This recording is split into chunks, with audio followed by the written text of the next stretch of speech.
Bwana Yesu asifiwe, mwana wa Mungu.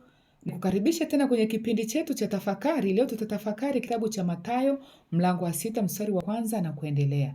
Lakini nikupe hongera na pongezi nyingi kwa wewe ambaye bado unaendelea kuweka imani yako kwa Mungu, ya kwamba katika yale unayopitia magumu, hata katika mafanikio yako, sio wewe bali ni Mungu amekupa hiyo neema na hicho kibali. Endelea kufunga, endelea kumtumainia Mungu, endelea kusaidia wengine, endelea kuimarisha imani yako na kuzishinda tamaa za mwili. Amini. Neno la Mungu linasema msifanye wema machoni pa watu ili watu wawatazame. Kuna watu ambao wanafanya mema machoni pa watu, kwenye umati wa watu, sehemu za watu, ili watu wawasifie ya kwamba hakika mmefanya jambo jema. Hiyo Mungu amekataa. Anataka tukitenda mema, tunatenda kwa ajili yake. Tunatenda kwa sababu neno la Mungu linatuambia tutende mema, tuwatendee wenzetu wema. Ndio desturi, ndio kanuni ya Mungu kwamba kutenda mema kwa watu wote, kama yeye anavyowatendea wema na waovu, anavyotubariki baraka za mvua za jua kwa neema, sio kwa akili wala kwa nguvu zetu. Amina. Anasema utoapo sadaka usipige panda ili uonekane kwamba umetoa sadaka. Yaani usitangaze, usiseme kwamba nimetoa sadaka kiasi gani, nimesaidia wahitaji kiasi gani. Amesema hata wakati unatoa sadaka, hakikisha mkono wako wa kushoto haujui kile ambacho umetoa, akimaanisha hata mke wako au mume wako au mtumishi wa Mungu asijue umetoa sadaka kiasi gani. Iwe ni siri ya moyo wako, kama Mungu wetu alivyo sirini, basi na sisi tutoe sadaka kwa siri. Hii inampendeza Mungu. Amina. Endapo unatoa ili watu wakutazame au unatoa ili ujulikane unavyo, hiyo ni dhambi. Mungu anasema toa kwa moyo. Mungu anaangalia moyo mkunjufu. Mungu anaangalia roho iliyotulia, iliyonyenyekea. Unatoa sio kwa sababu watu wanakutazama au kwa sababu unavyo. Unatoa kwa sababu roho Mungu amekuambia toa sadaka mahali fulani, wakati fulani, na ukiwa na amani, hakikisha kwamba hiyo sadaka yako Mungu ameipokea. Amina. Lakini amesema tusalipo tusiwe kama watu wa mataifa.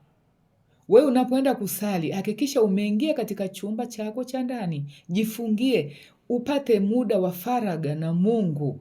Uwe na nafasi ya kutulia mbele za Mungu ili kile ambacho unaomba kifike kwa Mungu. Unapoomba pasiwe na kelele, pasiwepo na mwingiliano wa mazungumzo mengine. Ni wewe na Mungu wako. Unaeleza mambo yako ya sirini, kwa sababu tumeambiwa Mungu wetu ni Mungu ambaye yuko sirini, ni Mungu anayeona sirini. Kwa hiyo unapoenda sirini, hakikisha umeenda na hoja zako. Kwanza mshukuru Mungu, mwambie Mungu, ninakushukuru, ninakutukuza, ninalihimidi jina lako. Unafika tena unasema Mungu, naomba unisamehe kama ulisamehe watesi wangu. Ndipo unaendelea sasa kupeleka hoja zako nyingine mbele za Mungu. Usiende haraka haraka. Mungu wetu ni wa utaratibu. Amina. Anasema msalipo msipayuke payuke kama watu wasalipo.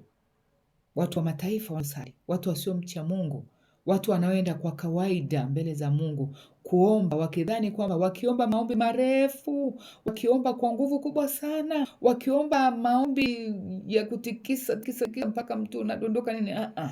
Mungu wetu hatazami hivyo jamani, anaendelea kutazama moyo, roho iliyopondeka, watu wenye imani, watu wenye misuli ya imani. Mungu anaangalia roho iliyojishusha.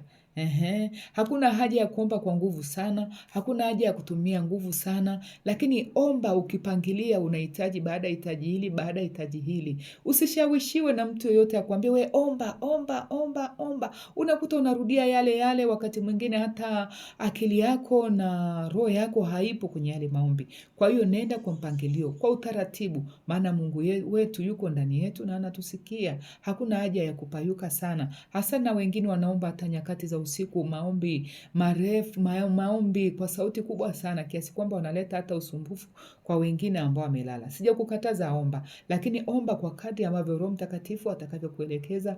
Lakini maombi yako yawe ya sirini. Maombi ya mtu binafsi ni muhimu sana, ukawa na mahusiano na Mungu wako na ukamweleza Mungu kile ambacho unahitaji kutoka kwake. Amina.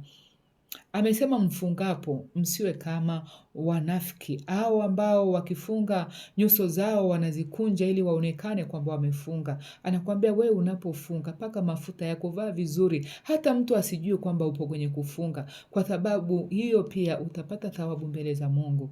Unapofunga, unafunga kwa ajili ya maisha yako, unafunga kwa ajili ya imani yako, unafunga kwa ajili ya Mungu wako, ili akutane na haja za moyo wako. Sasa kama endapo utafunga ili kujionyesha mbele za watu, bado hujafanya wema. Kuna wengine wanasema nimefunga, lakini wakati mwingine anachepuka, anakula kwa kujificha. Hakuna haja ya kujificha mpendwa. Hakuna haja ya kutenda dhambi kwa kujificha. Mungu wetu alio sirini anajua umefungaje. Anajua maisha yako. Anakujua vizuri kuliko mtu yeyote. Kwa hiyo tunapofunga ni sharti tujue tumetulia mbele za Mungu. Tunatamani Mungu atufanyie nini. Lakini ukifunga usiwalemee watu. Funga ili na wale ambao unaishi nao wajue kwamba kufunga kuna manufaa. Lakini hata kama kuna chakula, achilia watu wale, weka watu huru, acha watu wawe huru. Ukifunga usiwe vikwazo au usiwe kwazo kwa wengine. Kwa leo tunaishia hapo. Mungu alibariki neno lake. Amen.